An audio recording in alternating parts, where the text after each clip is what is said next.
Goeiemôre vriende in ons Here Jesus Christus. Welkom by ons oggendoordenkings van Uit die Woord Digitaal. In hierdie pragtige dag loof ons die Here vir sy goedheid, sy liefde en genade in elkeen van ons se lewens. Dankie dat u vanmôre by ons inskakel. Ek is Dominee Adriaan Swart. Ons lees vanmôre Matteus 16 vers 24 tot 28.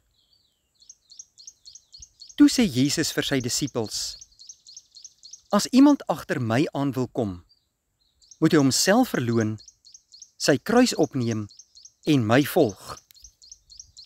Want wie sy lewe wil behou, sal dit verloor. Maar wie sy lewe ter wille van my verloor, sal dit terugkry. Wat sal dit 'n mens help, as hy die hele wêreld as wins verkry, maar sy lewe verloor hy?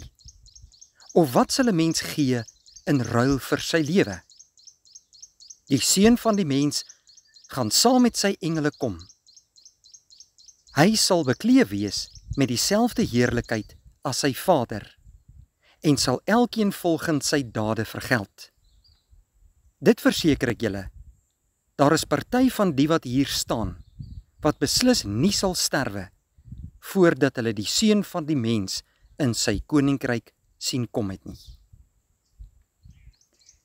Die Here Jesus Christus, broeder en suster, het na hierdie wêreld toe gekom om sondaar mense te kom red.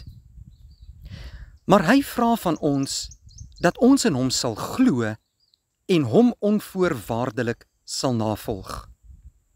Ons kan nie saam met die wêreld lewe en al die dinge van die wêreld en terselfdertyd Jesus Christus as verlosser erken nie. Ons moet Jesus Christus as die enigste een navolg, die een wat in staat is om ons uit genade te kom red.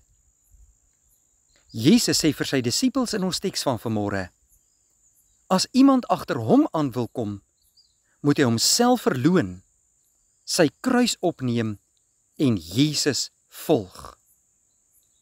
Jy moet Jesus Christus as die belangrikste persoon in jou lewe sien, maar ook as die enigste God in jou lewe erken. Want dit help niks dat ons alles in hierdie wêreld wil behou en navolg, maar dit gaan vir ons geen waarde en betekenis inhou nie. Jesus sê in vers 26, wat sal dit 'n mens help, as hy die hele wêreld as 'n wins verkry, maar sy lewe verloor?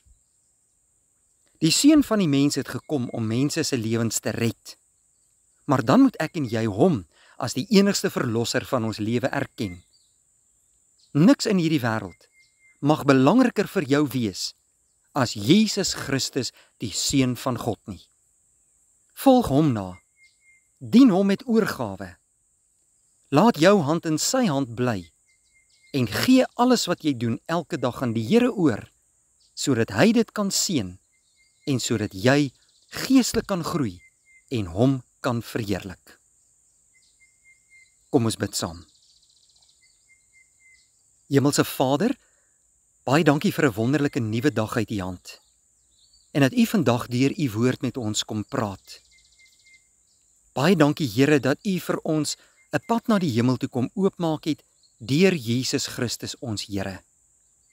Laat die dinge van die wêreld nie vir ons belangriker as Jesus wees nie. Maar Here, laat ons onsself vandag aan u toewy en Jesus onvoorwaardelik volg elke dag.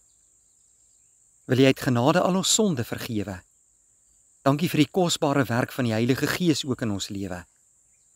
Bevestig vandag self u woord in ons harte, sodat u naam geëer kan word en ons as u kinders u kan verheerlik. In Jesus se naam vra ons dit. Amen. Baie dankie vriende, 'n geseënde dag.